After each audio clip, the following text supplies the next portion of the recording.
Il m'a été donné ce matin l'occasion de visiter avec le directeur général de la police nationale le camp Abdou Diassé. Un camp célèbre qui a été érigé depuis 1979, qui abrite un certain nombre de matériel qui permet à la police nationale d'agir au niveau de l'intervention, du maintien de l'ordre et de l'établissement de l'ordre. J'ai pu vérifier l'état du matériel en place.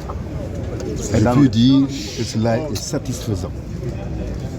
Nous avons des chars d'intervention capables dans des situations difficiles d'intervenir de manière à rétablir l'ordre.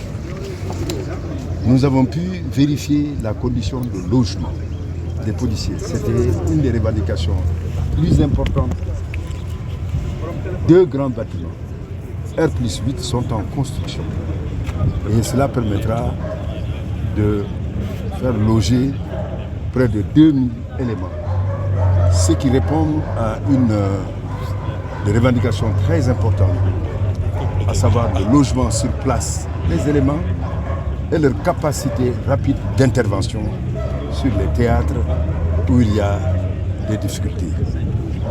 Mais en même temps aussi, à côté, il y a le logement R+2 du personnel féminin, ce qui répare aussi une certaine injustice, une discrimination donc des femmes qui pourraient ainsi être logées, elles aussi, et participer au moment où le besoin se fait sentir d'agir directement sur le terrain. Nous avons pu vérifier aussi la condition sanitaire. Une infirmerie qui est bien équipée et qui peut répondre aux besoins d'analyse, mais en même temps aussi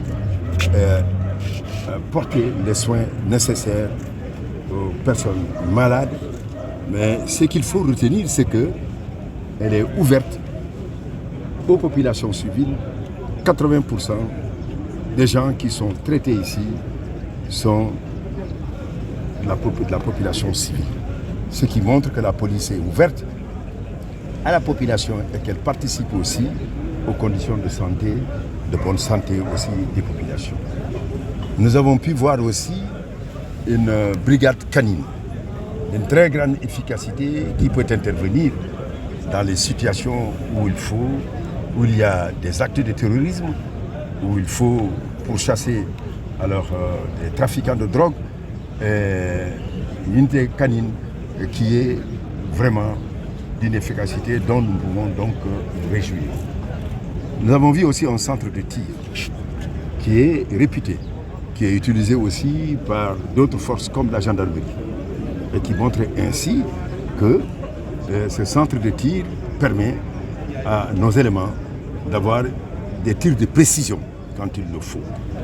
Mais surtout, nous avons pu voir la brigade d'intervention polyvalente, unité d'élite de la police, et qui peut agir dans les moments d'urgence et en même temps assurer la protection des personnalités ici et qui viennent en visite, et en même temps de se déployer aussi sur les frontières. Autant de choses qu'il nous faut dire que le processus de modernisation et de montée en puissance de la police que le président de la République, Macky Sall, a initié est en cours. Et nous allons donc continuer à faire en sorte que cela puisse atteindre les objectifs qui sont fixés.